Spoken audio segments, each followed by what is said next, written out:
Hey everybody, Erin England with Revolved here. I just took off my last set and I'm getting ready to do my next set.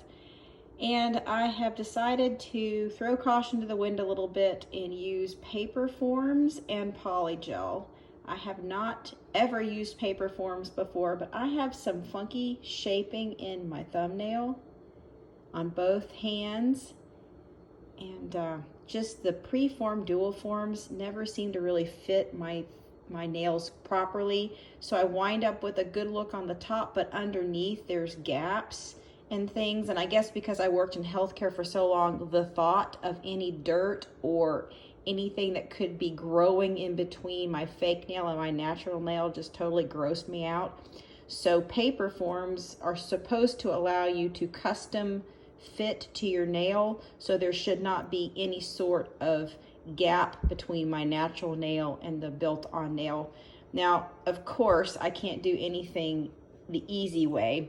So if you look on my other thumbnail, yeah, I'm gonna have to not only learn how to use paper forms the first time, but figure out how to fill in this little ugly gap. The last time I did polygel, I got impatient when I was removing it, pulled it off too quickly, and wound up damaging this thumbnail. It's been several months ago, and thank goodness it's grown out, because my goodness, that would have hurt if it had come off earlier in the grow out period. But now I have an uneven surface to work with, so trying to decide if I'm going to build out with some builder gel and then do the polygel nail with the paper form, or just go for it, modify the paper form and just ham sandwich it. So I think I'm going to practice and do a couple other of the regular nails with paper forms, get better at it, and then figure out how I'm going to do this bad boy. So I will keep you posted.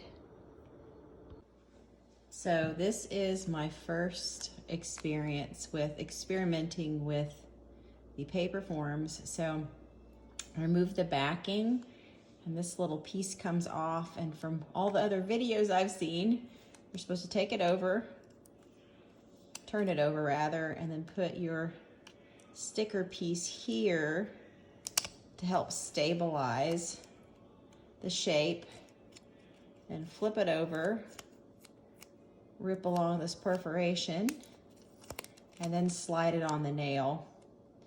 So I think we're going to start with the pinky nail first. Now, I've also been told that you're supposed to roll the form to kind of get it into a rounded shape, which makes sense because they're slap flat when you take them off the paper backing. So, all right, and I'm trying to make sure that I get it up completely underneath the nail, since that's one of the main reasons I'm using paper forms instead of the dual form, because getting the dual form to conform to the bottom of my nail was just not happening. So let's see if I can get this little sucker on here. I'm sure, like most things, they make it look easier than it may actually be in real life, but we'll give her a shot. So I'm pretty happy with that shape.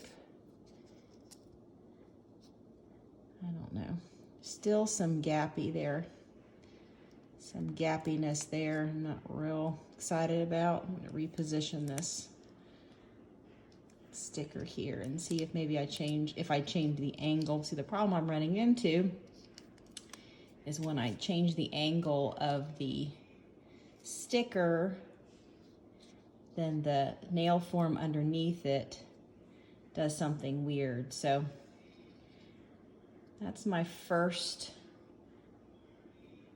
nail form attempt. Let's see. There's still a little gappy up underneath the nail. I'm gonna slide it back a little bit more, see if I can get a little bit more skin with the adhesive to hold it steady. There we go. I think that's looking better. All right, good deal. I don't know if you can see that very well or not, but I think I've got it flush there. So I'm going to do this pinky nail first. I'm not sure, I really wanted a stiletto shape there. I'm going to see if I can release this. I was really looking for more of a square. Of course, there's no way I'm going to make my nail that long. I could not function, pretty as I'm sure that would be. So I'm going to practice with these nails first. I did go ahead, this is that thumbnail of mine that I had damaged. I took some builder gel a little bit earlier and built out the nail a little bit, just so there'd be a little bit more area to work with. And also I had to go to the grocery store and I noticed there was a big split here and I did not want that to break off while I was out. So it's not a beautiful nail, but once I get polygel over the top of it, hopefully it's gonna look a lot better.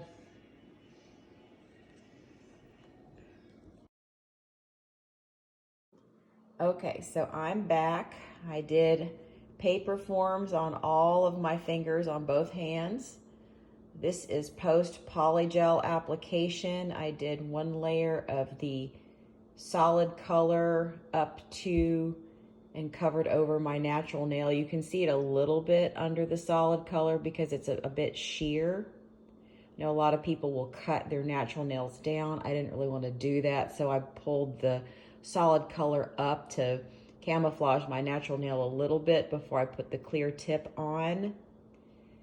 I did the solid first, cured it, took the file and came through and made the edges a little cleaner before I put the clear on, and then did another curing set. And I have already done some filing. I had some Franken nails there, so there was definitely a need to do some extra filing there. I'm not done filing really. A couple of takeaways from the paper forms. I like them. I think I like them better than dual forms. I think as my technique improves, I'll like them more.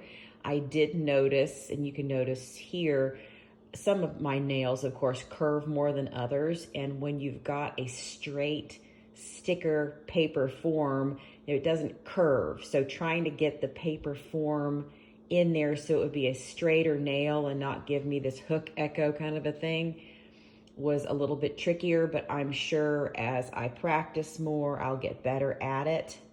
Also, I did notice that it was sometimes difficult to keep the shape at the bottom. You squeeze the sticker at the bottom for the paper forms. And when I did that, I was afraid I was going to get a super sharp stiletto nail shape, and I didn't want that. So I had difficulty keeping the bottom of the nail form closed. So I wound up with these, wider, flatter nails. So I'm going to have to do some more filing. I think my amount of filing is going to get reduced as my technique with the paper forms gets better.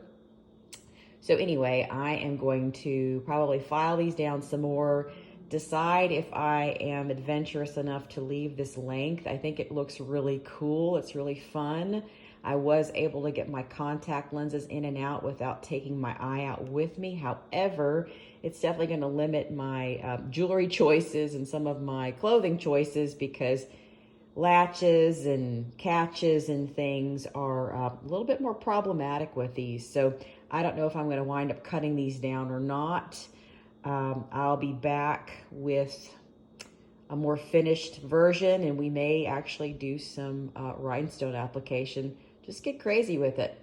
But I'll be back in a bit. Again, if you need any help with real estate, there I am, Erin England with Revolve. There's my phone number. There's my contact info, because I love nails, but I love real estate more. So I decided to get a little nuts with it. I have never done a jewel or rhinestone application to my nails ever, and I do mean ever. Several of the kits that I have gotten come with those really pretty rhinestones and things, but I've never really put them on. But as I was watching the videos that kind of got me psyched up into wanting to try polygel again, a lot of them did use rhinestone applications. So I've got to give all the credit for this to Evie at Long Hair Pretty Nails. That lady is amazing. And she does a really great job of explaining how to do jewel applications. So in my effort to try to use what I have, because I have so many nail products, it's really embarrassing. I'm trying not to buy any extra. I decided to go with a application of jewel tones that used my builder gel, clear builder gel, and top coat. So I did some builder gel first, and Evie showed us that we could put top coat on over the uncured builder gel. So I put builder gel under the top coat where I was going to put the little gemstones. And you can see from my video that there was a lot of trial and error involved. I definitely see why they use specific tweezers and those little wax tipped pencils to pick up the rhinestones. Because I tell you what, you can see I had a couple of epic fails, and I mean epic.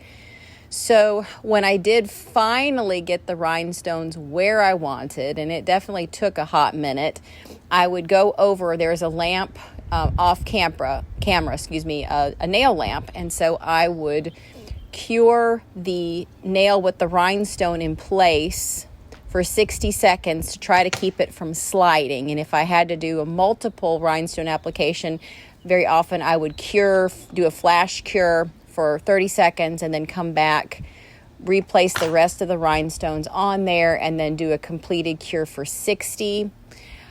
Again, I definitely like people to learn from my mistakes, and I make plenty of them. So I did also learn that if you get the builder gel on and the top coat on, and you just absolutely cannot get the rhinestones where you want them and you want to start over again, it's perfectly fine to take either an alcohol wipe or a lint-free, like paper towel or coffee filter, something that is definitely lint-free, with some alcohol, and you can just wipe off the surface of the nail and go again. So I would wipe off the nail, put a few more dollops of the clear builder gel down, do a layer of clear top coat over, and then do the rhinestone application. So definitely do like the fact that the builder gel and the top coat does not cure in the air. So you've got that liquid to work with until you decide to cure it.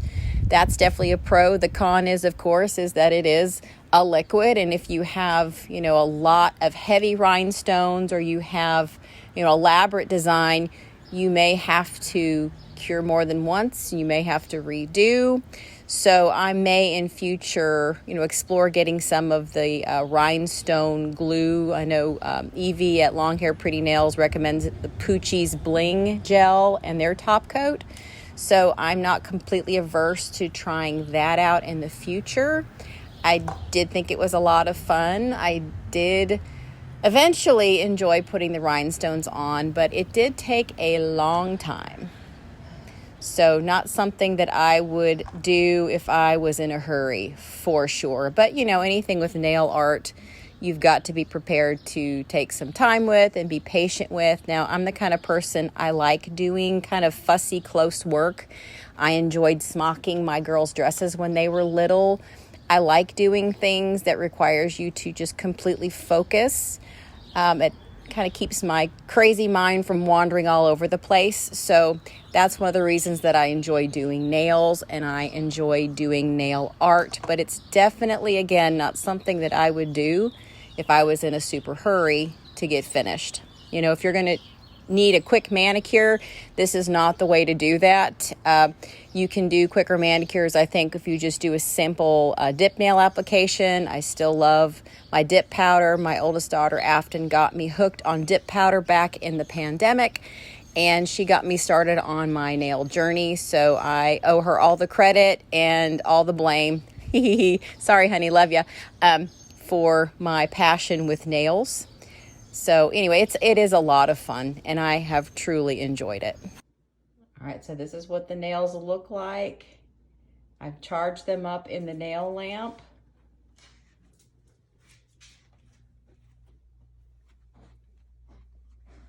Isn't that cool?